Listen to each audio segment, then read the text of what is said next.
بسم الله توكلنا على الله ولا حول ولا قوة إلا بالله. اللهم صل وسلم وبارك على سيدنا محمد.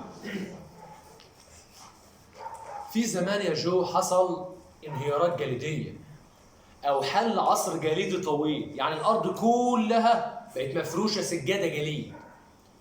الكائنات يا عم ياسين اللي ما عرفتش تستحمل السقعة دي ماتت وحصل لها انقراض وما عادتش موجودة. اللي قدرت تكمل ابو رشدي كملت يا عم انور ووصلت بالسلامه وموجوده لحد دلوقتي. يبقى الناس عندي في كائنات بتعرف تتكيف مع التغيرات البيئيه فبتعيش وتكمل، وما بتعرفش تتكيف تقوم تسافر. يبقى احنا اول ركز في الكلمتين دول، صور تكيف الكائنات الايه؟ صور تكيف الكائنات. عندي 4 حاجات. رقم 1، دخلت البيت على الواد رشدي بعد العشاء، لقيته ممدد على الكنبه وماسك ريموت بيتفرج على التلفزيون، لابس في ايده جوانت ولابس في راسه زعبوط ولابس في رجله لكلوك وشادد البطانيه عليه. بقول له هذا رشدي ايه اللي انت عامله ده؟ قال لي يا عم عطيه احنا بالليل والدنيا ساقعه، انا عامل بيات شتوي. انا عامل بيات شتوي. يبقى الناس البيات الشتوي في كائنات ما بتستحملش السقعه وتبقى عايشه في اماكن بارده، تقوم تيجي في الشتاء وتركن في حجر كده او في جنب وما تطلعش منه. طب يا عم عطيه بتاكل وتشرب ازاي؟ قال لي بتخزن الغذاء والميه على شكل دهون. على شكل ايه؟ دهون. يبقى تاني، يبقى البيات الشتوي لما احنا بنيجي بالليل ونكن في البيت، بس ده على خفيف يعني كده احنا عملنا ايه؟ بيات ايه؟ شتوي. طيب يبقى البيات الشتوي كتعريف وهرجع له تاني. لجوء بعض الكائنات الحيه. لجوء بعض الكائنات مش كلها، لان في كائنات عايشه الجو بتاعها كويس او جسمها في مثلا حاجات تعرف تستحمل به البرد في البيئه اللي هي فيه. يبقى لجوء بعض الكائنات الايه؟ الى السكون والتوقف عن معظم الانشطه الحيويه. طيب هي عامله الكلام ده ليه بتركن في حجر كده وتخليها مستخبيه فيه؟ عشان السقعه. عشان الايه؟ مش هكتب له بقى في الامتحان عشان السقعه، اكتب له ايه؟ لتفادي الانخفاض الشديد في درجه الحراره. لتفادي الانخفاض الشديد في درجه الحراره. انت بتلبس جاكيت اليومين دول ليه؟ عشان السقعه. يبقى لتفادي الانخفاض الشديد في درجه. لو انت مثلا في الصيف ماشي مثلا كده والناس راح تدفن، تلاقي في واحد ماسك ايه؟ شمسيه. ليه؟ لتفادي الارتفاع الشديد في درجه الايه؟ صلى الظهر كده ولا حاجه قريب من الايام بتبقى الحراره عاليه. يبقى الناس مش هكتب عشان الساعه، هكتب ايه بقى؟ لتفادي الانخفاض الشديد في درجه. لتفادي الانخفاض الشديد في درجه الحراره. يبقى بالبلدي عشان الساعه يعني. عشان الايه؟ خدت بالك الناموس اليومين دول كتير ولا قليل؟ قليل جدا، يكاد يكون مش موجود. يبقى عامل بيات ايه؟ شتوي. طيب مين هنا بيته قدامه ترعه او بحر؟ مين؟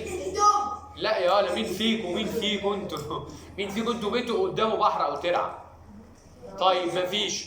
الواد زيكو صاحبي بقى بيته قدام الترعه. قال لي لاحظت هذا مازن حاجه غريبه. سيب القلم. لاحظت هذا على حاجه غريبه. قال لي انا باجي في الصيف يا عم عطيه الضفادع طول الليل تك تك تك تك تك عماله تطلع صوت مش عارف انام. بيقول لي اليومين دول يا عم عطيه مش سامع لها صوت خالص. تفتكر مش طالع لها صوت؟ عامله بيات ايه؟ بس اللي بتعمل بيات شتوي غريب يا عم جو. عارف بتعمل ايه ده ناصر؟ بتدفن نفسها في الطين. بتدفن نفسها. انا قلت اشوف الموضوع ده بنفسي يا عم ميمي. رحت لقيت في واحده كده ظاهره جسمها تقريبا معظمه في الطين وراسها باين، تشرب عادي ميه وتتنفس عادي عن طريق الرئتين. في واحده ثانيه لقيتها نفس دفنها اكتر. بتتنفسي بايه يا حاجه؟ قالت لي عن طريق الجلد. دفنه نفسها كلها في الطين، بتتنفس عن طريق مين؟ الجلد. طب بتشربي وتاكلي منين؟ قالت لي شفت اعطاك كابتشينو 2 في 1. قلت لها اه. قالت لي انا عامله كابتشينو 2 في 1. بخزن الغذاء الاكل والشرب على شكل دهون. بخزن الاكل والشرب على شكل ايه؟ يبقى ازاي دفنه نفسها وعايشه؟ ده لازم غذاء وميه على شكل دهون وبتتنفس عن طريق مين؟ الجلد. نزلت شويه يا اسامه لقيت ضفدعه امسكها عامله زي الطوبه مجمنه جسمها كله عن طريق تركيز الجلوكوز اللي في الدم او السكر اللي في الدم. دي كده تخليها عامله كده طول فصل الشتاء هذا يا مكه، وبتبقى مخزنه الغذاء والماء على شكل ايه؟ دهون. طيب الواد زيكو صاحبي قال لي لما جه الربيع عطيه والجو يحلو والشمس بقى طلعت دفت الكوكب، طلع الصوت تاني بتاع الضفادع. يبقى لما يجي الربيع بترجع لنشاطها من جديد بعد ما كانت عامله بيات ايه؟ شتوي. ومتوقفه عن معظم الانشطه الايه؟ الحيويه. صعبه؟ يلا معايا يا مستر. امثله على البيات الشتوي. الضفادع صح، اكتبها في الاخر بقى. ليه؟ لان الضفادع ده هي حد يعرف من عيله ايه؟ البرمائيات. البرمائيات يعني ايه برمائيات؟ يعني بتعيش في البر وفي الميه، بتعيش في البر وفي الايه؟ يبقى دي اسمها يا عم فهمي تعيش على البر وتعيش على الميه. يبقى كتبتها في الاخر لانها من عيله البرمائيات. طيب قال لي في بعض مين؟ ها حد فاكر؟ وبعض الزواحف وبعض الايه؟ الزواحف. والدب مين يا عم سيف؟ ايه الدب الشتوي ده اول مره اسمعه؟ الدب الايه؟ القطب. الدب. يلا يا مستر سمعني كده مين بيعمل بيات شتوي؟ بعض. بعض. الدب. الضفادع مين؟ الضفادع مين يا عم مصري؟ شوف بقى عطيه يجيب لك السؤال ازاي. حيوان قطبي يقوم بالبيات الشتوي. طيب واحد يعيش في الميه والبر ويعمل لكن بعض الحشرات وبعض قال لي السلحفاة عم عطيه. الناس ركز بقى في اللي جاي. الجو ساقع بتلبس ايه؟ ها؟ جاكيت. بتلبس ركز معايا في اللي جاي. لما تلبس الشاكيت يبقى ده اسمه مظهر التكيف. يبقى اسمه مظهر التكيف. ده ميمي يعني عملت ايه؟ يبقى اما تلبس الشاكيت يبقى ده اسمه مظهر الايه؟ التكيف. طب لبست الشاكيت ليه؟ عشان الدنيا ساقعه. عشان الدنيا ايه؟ يبقى ده اسمه سبب التكيف. يبقى اسمه سبب التكيف. يبقى ملين. السلحفاه تختبئ في ايه؟ في جحور. تختبئ. طب دي تفتكر مظهر التكيف ولا سببه؟ مظهر. هو استخبت في جحور. سببه عشان الدنيا ايه؟ بس مش هكتب عشان الدنيا ساقعه، هكتب ايه؟ لتفادي الانخفاض الشديد في درجه. ازعل منك كده يا عم وسام. لتفادي الانخفاض الشديد في درجه. احسن يا رجاله. الضفدع بقى قلت لك بتدفن نفسها في الايه؟ ايه؟ اشد اللحاف وانام. بتدفن نفسها فين؟ يبقى تدفن نفسها في الايه؟ وتتوقف عن التغذيه. وتتوقف عن الايه؟ يعني دي مثلا ممكن تكون بتطلع تاكل وتشرب وتيجي داخله عامله بيات شتوي تاني. لكن دي اصلا دافنه نفسها في الايه؟ في الطين. ومخزنه الغذاء والماء على شكل ايه؟ طيب مخزنه الغذاء والماء على شكل دول يبقى تكيف ايه؟ وظيفي. يبقى تكيف وظيفي. تدفن نفسها في الطين وتتوقف عن التغذيه. تتوقف عن الايه؟ علل لتفادي الانخفاض في فصل الايه؟ الشتاء. صعبه. طب هي بتعمل الكلام ده في فصل مين؟ التكيف نوعه ايه؟ التكيف نوعه سلوك. صعبه. طيب اسال بقى واللي يعرف يقول لي اذكر مظهر التكيف في البيات الشتوي. السلحفاه ايه؟ الضفدع بتستخبى في الايه؟ سببه بس عشان السقعه. عشان الايه؟ السقعه. عشان الايه يا سيف؟ بس اكتب بقى لتفادي الانخفاض الشديد في فصل الشتاء. لتجنب يعني. تفادي يعني تجنب. طيب نوعه سلوكي. ممكن نكتبه في الامثله دي النمل برضك. لا هو مش هنقول غير اللي في الكتاب عندنا عشان دي اللي اولى. يعني الحاجات التانية صح ما اقدرش اقول لك غلط، بس اللي في الكتاب الاول. الناس عندما ياتي الربيع وتتحسن ظروف البيئه والشمس تطلع تدفي ترجع نشاطها ايه؟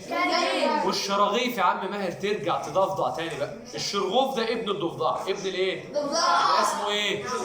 يرجع الشرغوف يقرفنا بقى يقعد ناك ناك ناك ناك ناك. السؤال اللي هتلاقيه في كله الدب القطبي بيعمل بيات شتوي عشان الجو ساقع.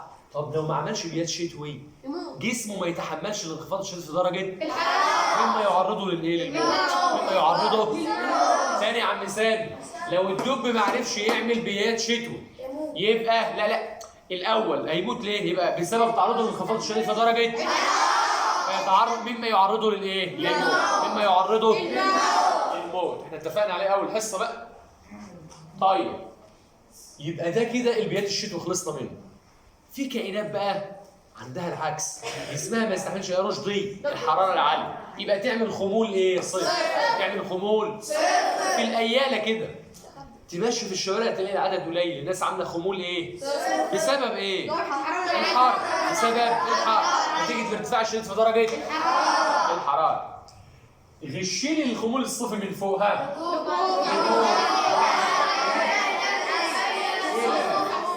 النجوم والأنشطة الحيوية. عن معظم الأنشطة من الارتفاع الشديد في درجة الحرارة في فصل الصيف، في درجة الحرارة في فصل الإيه؟ الصيف. في مشكلة؟ طيب أول مثال اقراه لي كده في البيات الشتوي. يعني بعض الإيه؟ الحشرات، برضه بعض الإيه؟ الحشرات. لا بعض الحشرات بس هي اللي متكررة. عندنا بقى القوقع الصحراوي، القوقع الصحراوي بقى وصيفه حر وانتعالي. رقم 3 عندنا تسمع عنه اليربوع. من عيلة مين؟ من عيلة الايه؟ ايه اللي قالها؟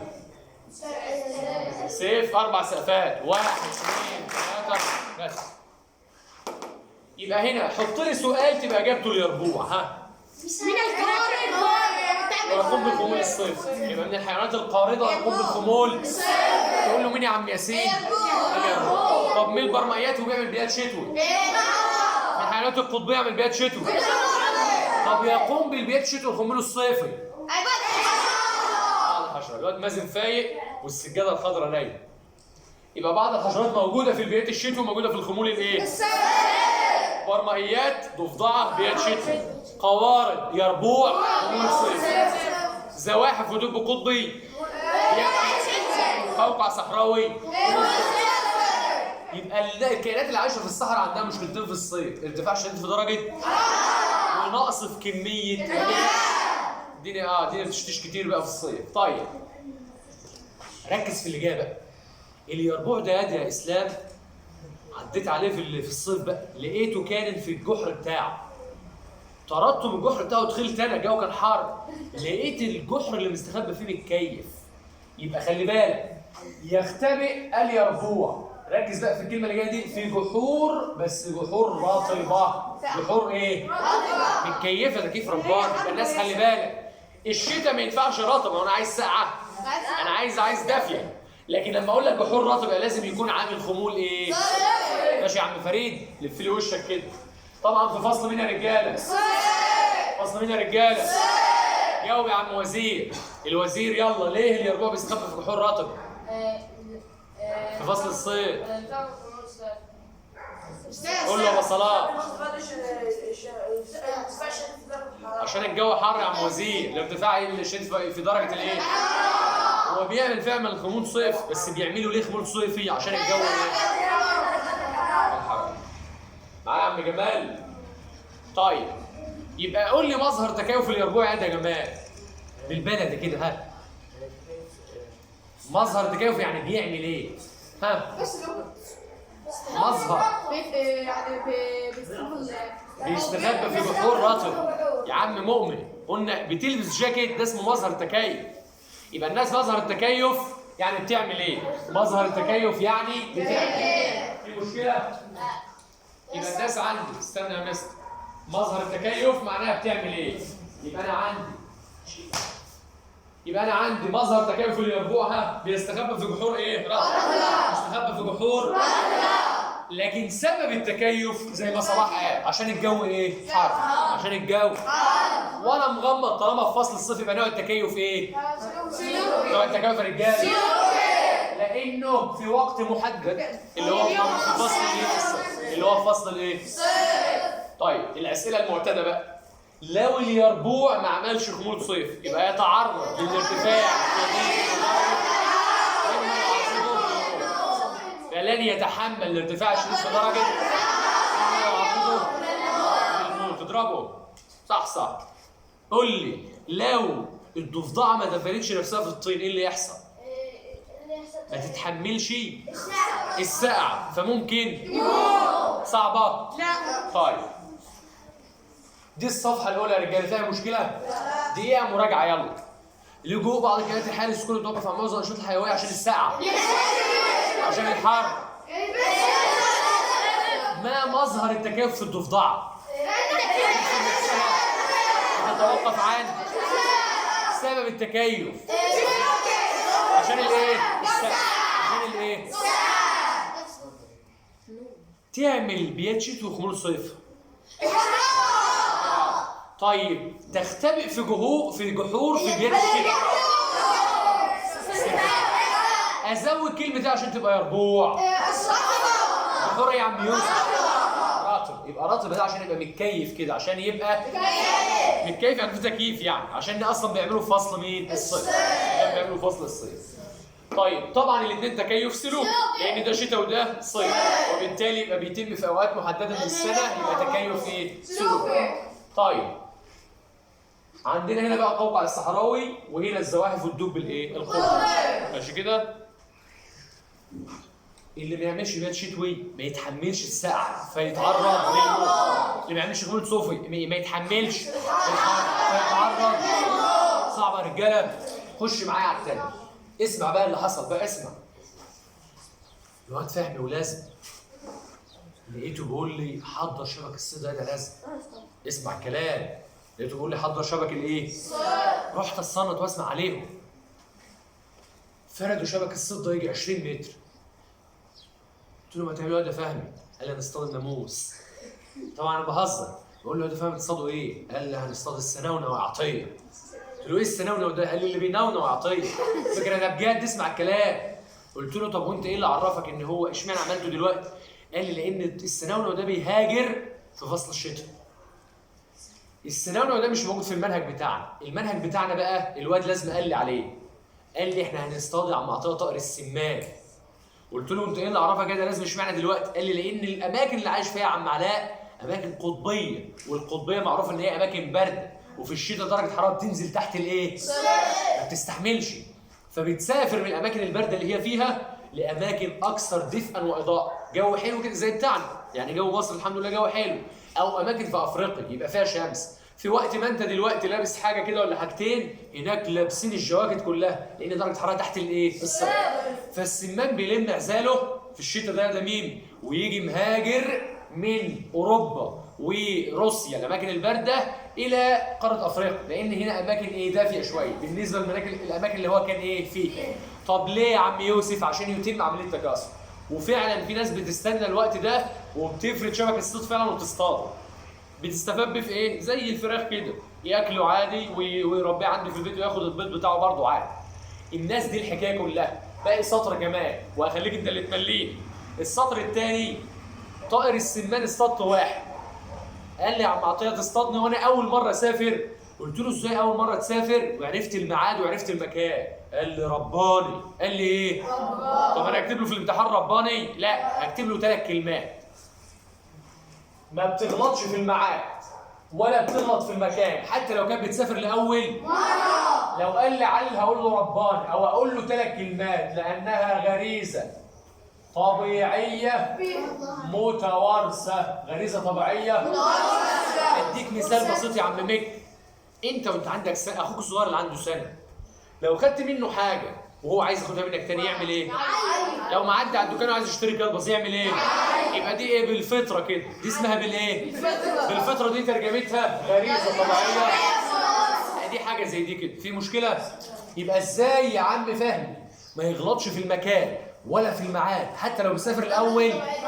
3 كلمات لانها غريزه طبيعيه متوارثه. غريزه طبيعيه متوارثه. السطر الثاني واللي هطلع لك منه الاسئله دي كلها، كل ده من السطر اللي احنا هنقوله. طائر السمان بينقل من مناطق لاماكن اكثر دفئا واضاءه لاتمام عمليه تكاثر. لا تاني مش سامع صوت الرجاله عم اسامه. طائر مين؟ بينقل من مناطق الى اماكن اكثر دفئا لاتمام عمليه رجع نفسك. 1 ملينا يا رجاله. يعني ايه هجره الطيور؟ ها؟ انتقال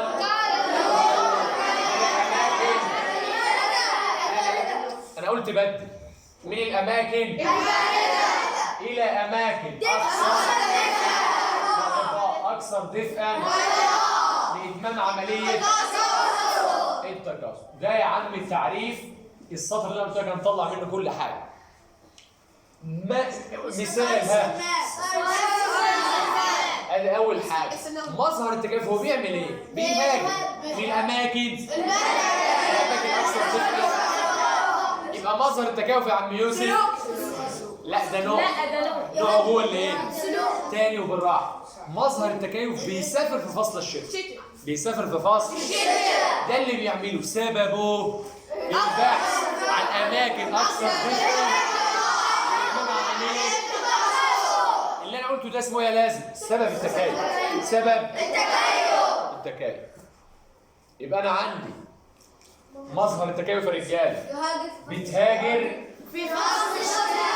في فصل الايه؟ الشتاء. من المناطق القطبيه لايه؟ الباردة. ده كده خلاص. يبقى انت قلت لي مظهر التكيف بتسافر في فصل الشتاء من المناطق البارده اللي هي فيه. سبب التكيف للبحث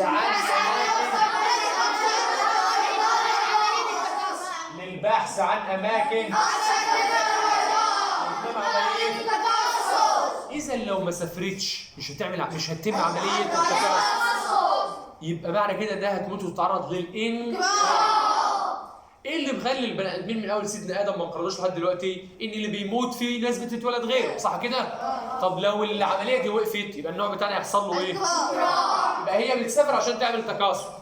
اذا لو ما سافرتش وخليتها في المناطق القطبيه البيض بتاعها ما يفقس، فما تجيبش كائنات جديده. فلو اللي موجود مات يحصل له ايه؟ انقراض. لو الموجود كله مات يبقى حصل له ايه؟ صعبه يا رجاله. يبقى عندي ماذا تتوقع لو لم يهاجر طائر السمان؟